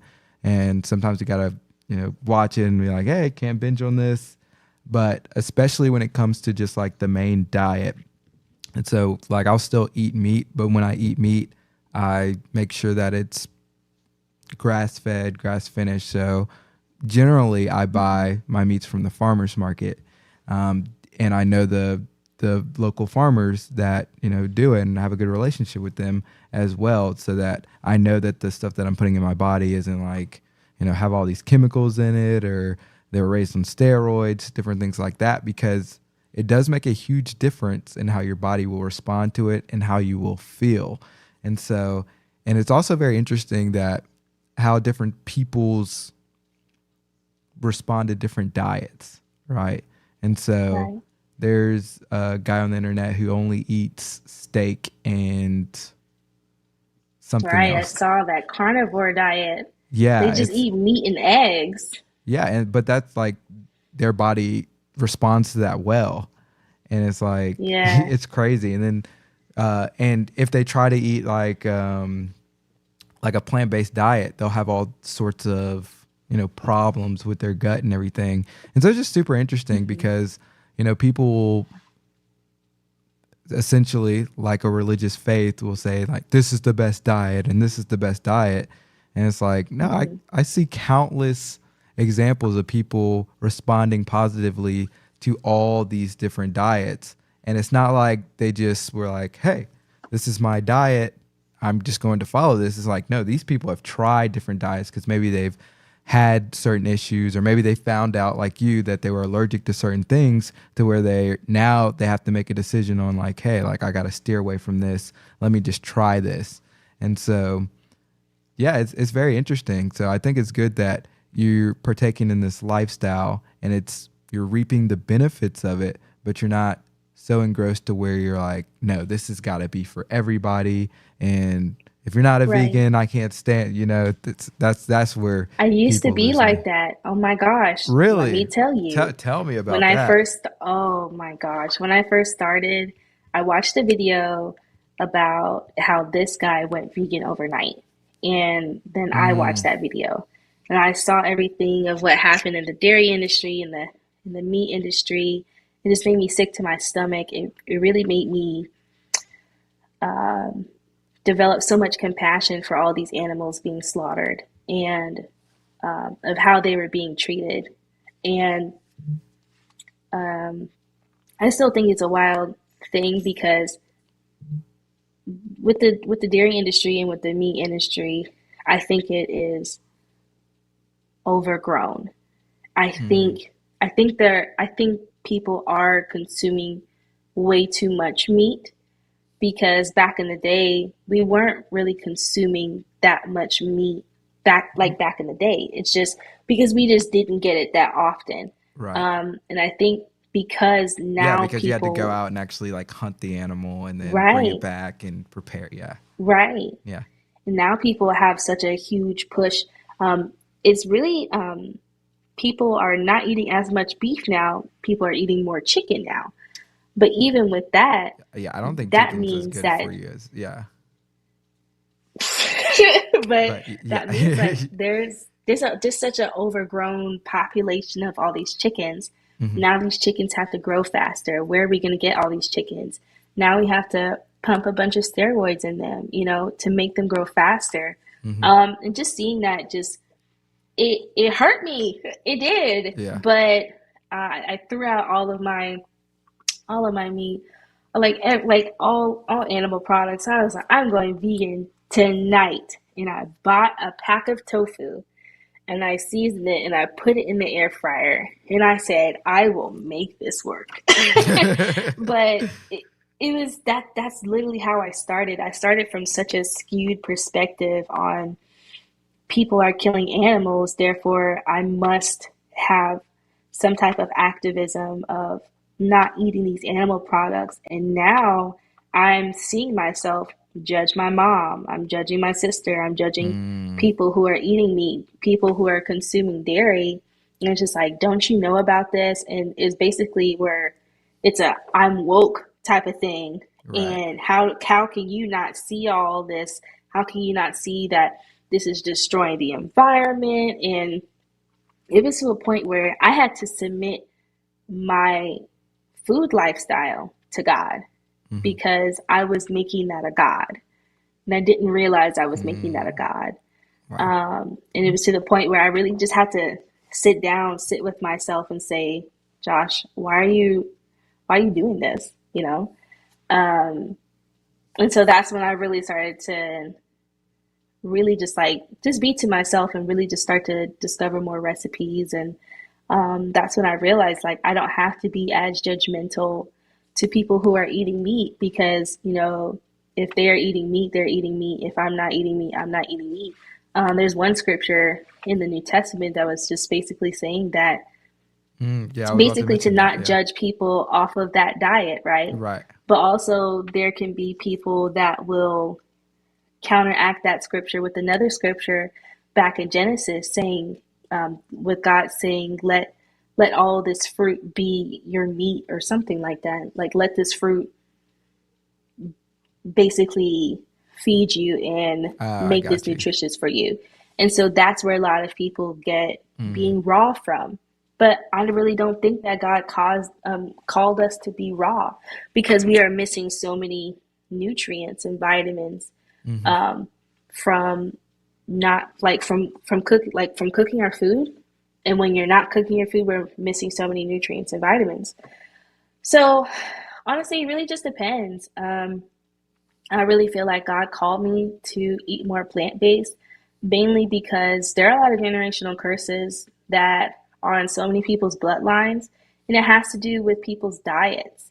And I think that if it's a habit, right, that's just passed it's a down habit. from you. Yeah. You see us continuously eating the bad parts of animals, or you see us continuously consuming so much dairy in our lives, or just eating but I can even say this about French fries and potatoes. I'm a potato girl. I love potatoes. But if you continuously eat French fries, onion rings, it doesn't have to just be meat and dairy. It can literally be anything unhealthy. Even as a vegan, you can literally develop high blood pressure as a vegan because vegan is just abstaining from animal products. There are all of these mock meats out here, which I sometimes indulge in. I have reduced it by a lot when I first started. But vegan cheeses, vegan meats, vegan ice cream, vegan this, vegan that, all this stuff. But it's literally just substitutes. It doesn't say that it's better for you. It's just substitutes for meat and dairy. So and really you just have to make that conscious decision and say, how am I going to eat today? Am I going to consume a whole glass of milk like the U.S. government told me to consume every single day, so I can get my? If you actually look into that, that's kind of wild. Wow, they and the whole breakfast thing is wild if you look into that too. Yeah, that's another topic. But that is a whole nother topic. But it's crazy. Yeah. But kind of off of that, do you think that, because of, you mentioned these animals are getting treated and they're being pumped, and do you think that's a byproduct of not necessarily the industry being overgrown, but them having to overproduce because now let me preface this by saying I'm all for capitalism. I think that's the best system, but also capitalism has no conscience. We're supposed to be the conscience to capitalism. But in capitalism, you're supposed to increase your production and your numbers year to year. Like your GDP needs to increase. That's how we measure the state of the economy and how well we did year to year. So if you produce this X amount of chickens basically this year, but it's not necessarily needed, next year you have to produce more. So like, what's the solution to that? It's either I gotta make these chickens bigger, or I gotta just produce more chickens. We gotta open more chicken farms for not really any reason. It's not like the American people need them, but we just need this number to increase because we need this sector of the economy to do well year to year, so that we can, I guess, be more wealthy, I guess. And then that leads into different companies pushing all these different things with chicken in them, or all these different things with beef in them, and it's not necessarily a healthy service to society. It's just more to increase the bottom line, make sure that we are doing better year to year so that we can make a profit, which that's kind of my problem with, well, really any industry, really. Because, I mean, the same thing can happen because in every industry, the goal is to do better than you did last year. Right. And so it just gets kind of crazy. I think it could also be greed. Yeah. Yeah, absolutely. Because now more Americans are being overfed, which causes more obesity. And when you continuously eat fried foods or whatever you're eating, you're going to continuously want that. And so maybe last year you used to eat like 2 pieces of fried chicken legs. But now this year you want 4. And maybe the next year you may want 6 and just one serving. So I feel like in a way it's greed from the consumer. But like I said, it's not just meat, it's not just dairy. It's a whole lot of just other unhealthy things that you're consistently consuming. And more people are having to make all these things. They're having to kill faster. They're having to squeeze out more milk faster. They're having to add all these different types of like MSG and all these things to make it more satisfying. And it's like, where does it stop? Yeah, but that just drives home the point, because then that 2 turns into 4 and that 4 turns into 6, so that they can just, we can justify bumping up the production, but it's not necessarily the best decision for the health of people in general. So no, it's a crazy situation. And doctors love this. Not really doctors, but more so like the government loves this, because that means that more and more people are getting sicker. And the government or whoever, they're getting a whole lot more rich. So it's a weird toxic cycle. Yeah, it actually, in a way, it stimulates the whole economy, because now the companies that produce all this meat, they get paid more because they get to produce more. But then the doctors get paid more because they're getting more visits. Big Pharma gets paid more because more drugs are being prescribed. So it's unbelievable when you look at it from that angle, how just if you have to really take some personal responsibility to make good decisions for your health, because the government and all of these marketing agencies and the producers, they're not going to do it for you, right? Even if it's advertised as healthy, you need to make sure that one, it's going to be one that it is healthy just in general, but two, that it's going to be a good decision for the lifestyle that you're trying to live and the diet that you're trying to maintain as well. Now, one thing that looked really good that you had on your Instagram, and I did see this when you posted, and I was like, hey, that looked good, was this vegan pizza. So I'm going to play this video Oh, it's delicious. with the audio off. Now, this looked cool. So it looked like you had olive oil there. What did you use for the... Yeah, I put some. What did you use for the dough? Because let's So that is actually Trader Joe's garlic and herb dough. Really? So the dough And is... it smells so good. So how Yeah, is... the dough is Trader Joe's. So how is the dough like vegan or plant-based, I guess? Or is it just doesn't matter because it's like yeast and stuff, and you're abstaining from the meat? Yeah. Okay, gotcha. Unless you want milk in your bread, you don't have to use it at all. Okay, got it. No. Okay, got it. Because I know, because I've Just give you flour, water. I've seen like people use like cauliflower, like make cauliflower pizza with, I guess, the cauliflower flour. And I actually bought a pizza like that once by accident, and it wasn't terrible, but it was also like a process type thing. So I'm not sure how, like, if I made it, from scratch, how well that would. From scratch. Not horrible. Not for you. That's funny. So you got the Trader Joe's. It made me hate cauliflower for a while. Oh man, that's unfortunate. So you got just the Trader Joe's dough, because Kenya's really good at actually making pizzas like this in a little pan or in the oven, and they've turned out great. And every time I've ate it, I'm like, this is way better than going to buy a pizza or getting a they frozen go pizza. to Pizza Hut or Domino's. Yeah, absolutely. There's such a freshness to it that's just unmatched. So got your dough, and then it looks like the spices, the tomato. So what is that? So you have tomato sauce on half. Is that tomato sauce? Yeah. And it's pizza sauce. So pizza sauce, and then on the other half, is that guacamole? Or what is that? No, so it's actually hummus? It's vegan pesto. Oh, okay, got you. Interesting. Okay.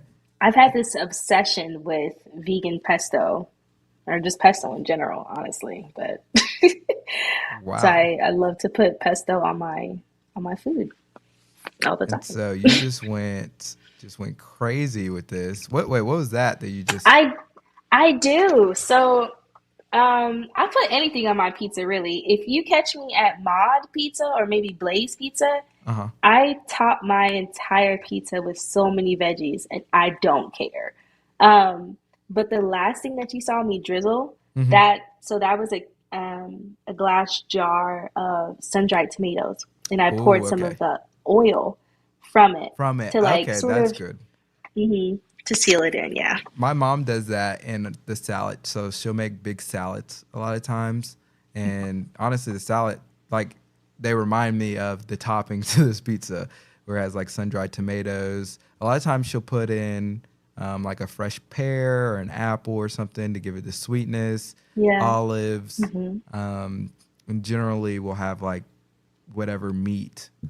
So we'll have like some chicken or whatever, or sometimes it's salmon, like if we have like a piece of fish or something, and then that'll just like be the whole meal. And so I follow like this guy let's follow several people online who preach the ketogenic diet, which is mainly like, hey, like, yeah, meat's good quality meats are good, but your plate should be like little meat and then more veggies, whereas it seems that the opposite is true when it comes to just the portion or the food portions that you get, like just in general. If you just go to a restaurant or something, it's like big old burger, big old patty, some French fries, So and a little tiny side salad. Yeah. If they give you a salad, it's in like this little thing. You're like, man, that wasn't worth it. That was like $3, Right.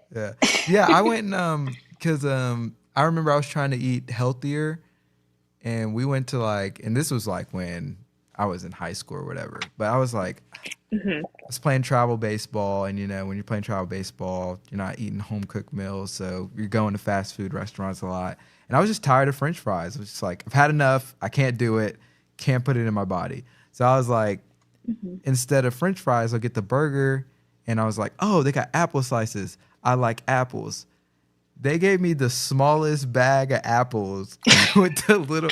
I was like, this is such a ripoff. Like we paid the same price. It was unreal. So I mean, but it just goes to show And you you that. always see that the more like the healthier things are more expensive.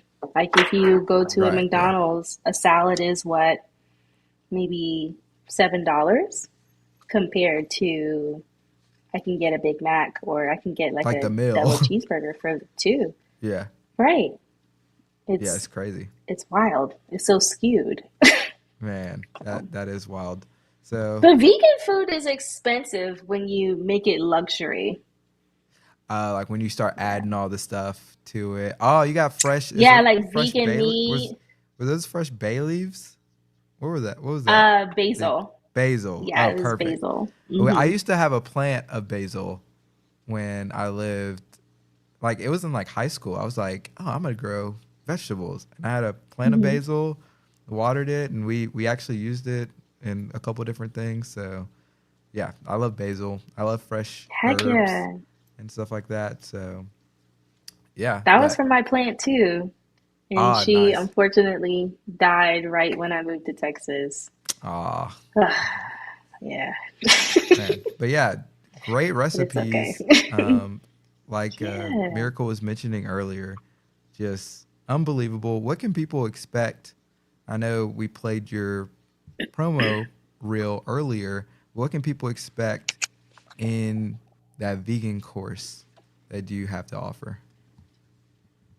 Right. So with my vegan course, I'm actually relaunching it soon, and I will have more vlog types of videos of what I eat in a day and how can I really make this practical. Um, it's not going to be complex recipes because the brand is literally simple, easy vegan. It's not you're going to need 60 ingredients and it's going to take you 3 hours to make this. This is really hey, I can make this in 5 minutes or I can make this in 15 minutes. It's not super crazy, but also really it's just a at your own pace type of content, just 6 weeks worth. You're really going to dive deep into disorganization. I realize that if you're disorganized in a lot of things, most likely you can be disorganized in your eating habits. Oh yeah. That could very well be a thing. Even with the fear of failure, saying, oh my gosh, well, if I actually go vegan and I like it, but what happens if somebody offers me a burger and then all of a sudden I'm not a vegan anymore and then shame and guilt comes on you because of that? Yeah. We're not doing that, And then the fear of change, saying, oh my gosh, I could actually be a vegan and I could actually like this, but what about all of my friends who we always get Taco Tuesdays and they only have chicken and beef tacos? So what am I going to do? And so in a way, you're just kind of holding yourself back because you don't know what other people around you will say. And so during these 6 weeks of this course, you'll go through all of those things and just really just get under that root of what's really going on and why this is really a difficult decision to make. And honestly,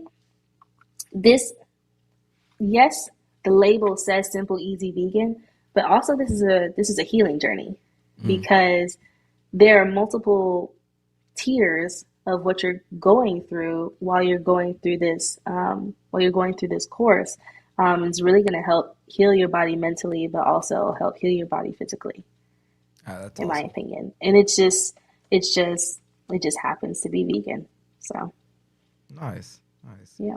So what was the process like when making the content and, balancing that with, work and everything? We got a question from Miss Kenya. How do you balance building, this community? So whether it's Heal Sis Heal or, making content for your vegan courses and inspiring that community and your corporate job? So this is a great question because this is what I have been struggling with for a couple of months.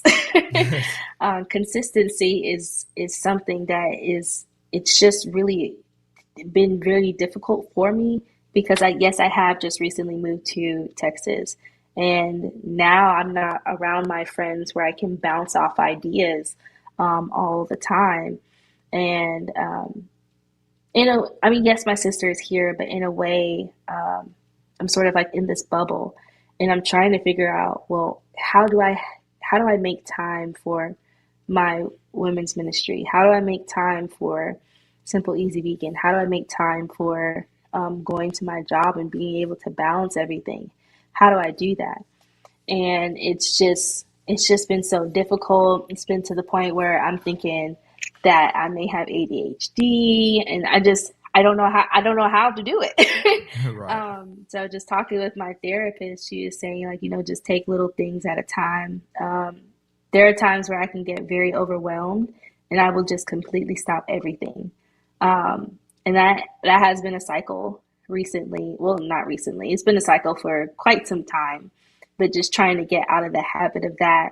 Um, so sometimes I'll set myself schedules and say, hey, post this, hey, do that. And sometimes I just won't get to it. And then I realize, like, I'm asking God, am I supposed to be resting right now? Right. Because I just don't know. And so honestly, it's kind of muddy for that question because I'm really just trying to figure it out. I could give you just a beautiful statement of, oh my gosh, I do this, this, this, this. I'm able to do this, this, this.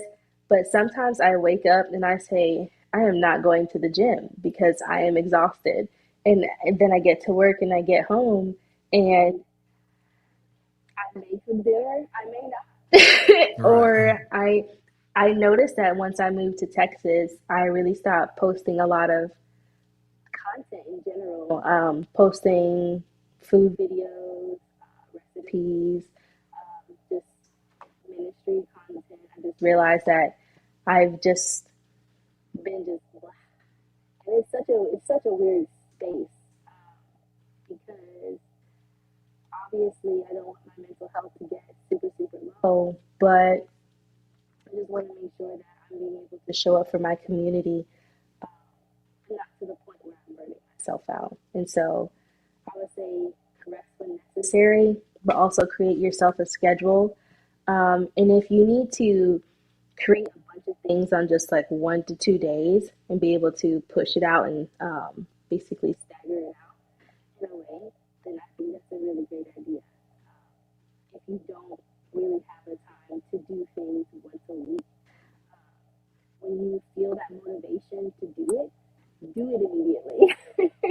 That's just one of my things. One of my pieces of advice. If you feel that motivation to do it now, because you may not feel it tomorrow. And I know that really sounds really sucky, but honestly, that's the truth with some people. If you really don't feel that motivation tomorrow, I'm glad that you did it today. You know what I'm saying? No, yeah, that's great. I've recently heard something. It was to the effect of an ounce of action is way better than like a pound of information or something like that.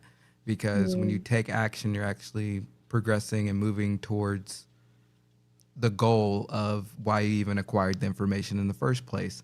And so a lot of people will get into go down these rabbit holes where it's like, oh, this is great. I just want more and more information, which is good. You're learning. But if you Right. don't apply what you're learning, then the information actually becomes useless. And so it's always good to take action. So I think that's a very valuable piece of advice. Like if you feel like motivated in that moment to do something, go do it. Don't let that motivation pass you by. And then when you actually need to get it done, oh, it's like now I'm not motivated. Now I'm dragging my feet, or now I don't even get to it. So, but your struggle with balancing everything seems like it's very eerily similar to what I went through probably like year or two ago when I was, starting all of this stuff, because I not only do this, but well, for one, just doing this alone is unbelievably complex, because not only am I producing the show, but I've made all the graphics for the show, and then you got to wire the audio to different places, and it's like different mixes and all this stuff that, if I talk about it, nobody's going to understand. So I'll stop talking about it.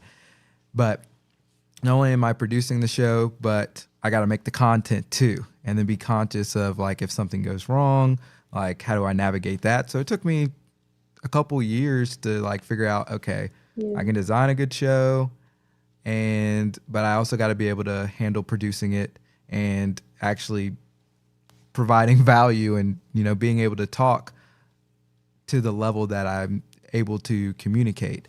And that was very hard at first, but then also, got a corporate job as well. But then I coach baseball on the weekends. Oh my gosh. During the summer and the fall. And so we're off, and then every now and then during like winter, spring, we'll have like tryouts on the weekends, but it's not really intensive during that time. And but then it's like, yeah, and then I also like to make music and write and all that. And so it's just like, man, this is a lot. And I have a lot of things that I want to do, and a lot of people who are like, hey, like, can you do this in this arena and this in this arena and this in this arena? Like, how do you juggle all that? And at first it's like, nah, this is just overwhelming. I can't do it all, but I love it all. Right. So what's helped me, especially over the last year, is you kind of essentially got to develop a system that works for you. So what works for me is every morning I get up, and when I'm, kind of having like this quiet time, praying and meditating on like, hey, how's the day supposed to look? I write down 3 things that I have to get done. Like, these are the 3 most important things. I write down everything that I could possibly do, like even if I know I won't get it done in a day, just so I'm like, hey, like if I get through these 3 things, or if I have a slot during the day, it's like, oh, let's see what I can knock out. Oh, that's easy. I can knock that out. But those 3 things by the end of the day, got to get it done. And I realized,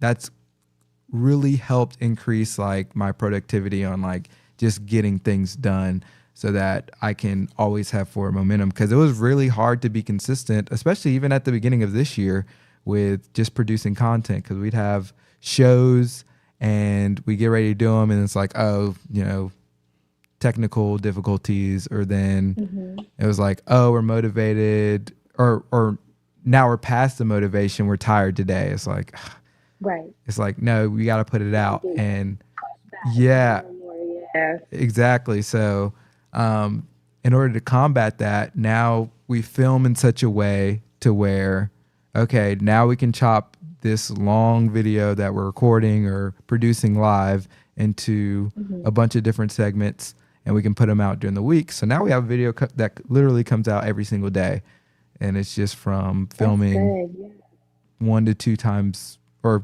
1 to 2 times a week, sometimes 3, depending on the shows that are being produced that week. And so I have a system that's just kind of mindless in that regard, to where I'm able to be like, okay, I can go coach baseball this weekend and not have to worry about, putting out content, because even if I didn't, is like for you. yeah, because even if I didn't, record this week, I still have a bunch of segments from X episode we did back when, and I could just put that out instead of, new content that was produced like yesterday. So you always just got to think of like, how can I batch produce this in a way, but still not compromise the standard at which the quality standard that I'm used to. Because sometimes you could be like, oh, I'm going to record a bunch of videos, and then you just put out a bunch of garbage because you're just trying to make a bunch of videos. But I think the way that we have it is like, okay, we're just going to hit all these topics, we're going to think about them, and we're going to really give an extensive dialogue and add value. And now we just go back, excuse me, we just go back and chop those up. Wow. You okay? Excuse me. Yeah, I don't know where that came from. I'm out of water, I guess. But we go back and we chop those up rather than just trying to make these bunch of videos that aren't necessarily valuable just so that we can say, oh, we made a bunch of videos, because that doesn't really help anybody at the end of the day. So, yeah. So hopefully that helps you out a little bit. That's kind of what's worked for me. For me, like with that, I used to. Hold on, Josh. I think it's like going. Sounds like you're underwater. So. Yeah, it like. Is this better? Yeah, so I guess the mic is picking up out of that AirPod. I used to write down everything that I needed to do in that day, and it'd probably be about 16 things. And I said, okay, I need to get all these things done, and I'll probably just get 2 things done. So just hearing you say, just write 3 things down, your most important things, and then if you get to the other things, then great job, here's a sticker. But really just get those main 3 things done. But I feel like I need an assistant.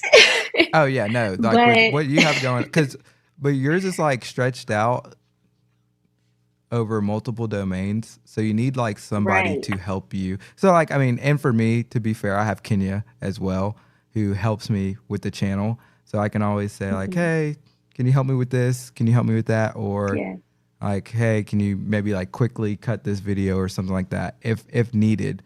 And so together we've established a really good system that works for us. And so maybe it's as simple as, hey, I built this community. Hey, is anybody interested in, helping out with, producing some of this content? And maybe they're not on the face of anything, but maybe they can help you, I don't know, maybe edit a video or I don't know, just give them a task that they can do. Because oftentimes people that are part of your community would love to help and be a part of the production of what they value. And then you also never know, like, if you make that call, who in your community may be like a expert editor. That's right. It's like fire at it. Yeah. Just be like, okay, here you go. Another thing that I do is I work for a YouTube channel. So really, wow. I work for that's a lot. Yeah, I'm kind of all over the place. I work for TJ3 History, and we actually just got funded to do a documentary on, basically over the last year, we've flown over the country to interview the remaining World War II basically pilots or anybody that served on an airline, or not an airline, on a aircraft or aircraft carrier that we can find, because these guys are quickly disappearing because they're old. The youngest person that we interviewed was 96. The oldest person that we interviewed was 102. And so we don't really have time to wait around when we get a lead on, hey, like, we got this guy who's willing to talk, because that's the other thing. When you get that old, sometimes your mental capacity isn't all the way there. So sometimes they're not even able to talk, even if they're, alive and willing to do it. So sometimes we just got to say, no, we can't interview you, because like, if we tell your story, or even if, sometimes we just get them on camera and we tell their story in a different way in that case. But for the most part, they have to be able to talk. And when we get a lead, it's like, gotta go, because you don't know when their time is, when their time is going to be up. Though. Yeah. So let me know when you drop that documentary. I would love to watch that. I love documentaries. Okay. Well, I'll send you the channel, because we've done several.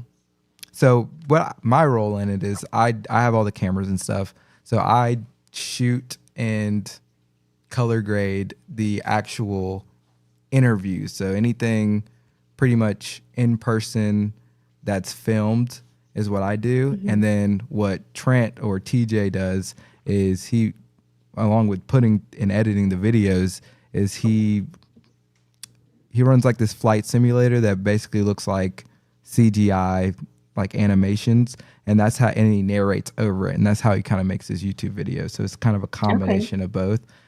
But Nice. yeah, it's been great. Just hearing these guys' stories, and we just recently got funded to make like an actual big documentary that should appear in like film festivals next year after we, Amazing. get I think we have Yeah. 15 more guys to go see starting in January. So that's going to be, Okay. that's I going to love be that. wild. Yeah. I love that. That's going to be wild. But yeah, I don't see any more questions. Jocelyn, this has been a lot of fun. I think Kenya was This saying has earlier been. that she was, let me pull up this comment. She was like, yeah, you're going to have to come on Faith and Beyond. I have so many I questions. would love to. So yeah, Yeah. she has her own show called Faith and Beyond, where she really dives deep into people's like testimonies and their basically walk with Christ exclusively. And so you would definitely be a perfect guest on that show. I saw Miracle's interview. Oh my gosh, that was so good. With Kenya, because she Mm-hmm. did one with both of us. So yeah, that one was great. That one was that one was awesome. So That was good. yeah, so maybe I know you're coming to town soon, so maybe we can do it then if everything lines up. But I wanted to thank you again for coming on the platform, and good luck with all you so your much. endeavors. And if you ever need anything, just reach out to Kenya or I, and we'd be more than happy to help you out in any way that we can. Perfect. Thank you so much for this opportunity. Absolutely. And we're on a podcast, y'all. We are. All right, people. Our next live event is not the Conscious Outlet. It's going to be the weekly tea at some point, but I mainly put this up because we're at 733 subscribers, which is amazing because we were at like 640 like a month ago. So we are growing rapidly. And so thank you for sharing this with your friends and family, and liking for the algorithm means a lot to us and our efforts to, spread this practical religion to the world. Thank you for tuning in. We will see you next time.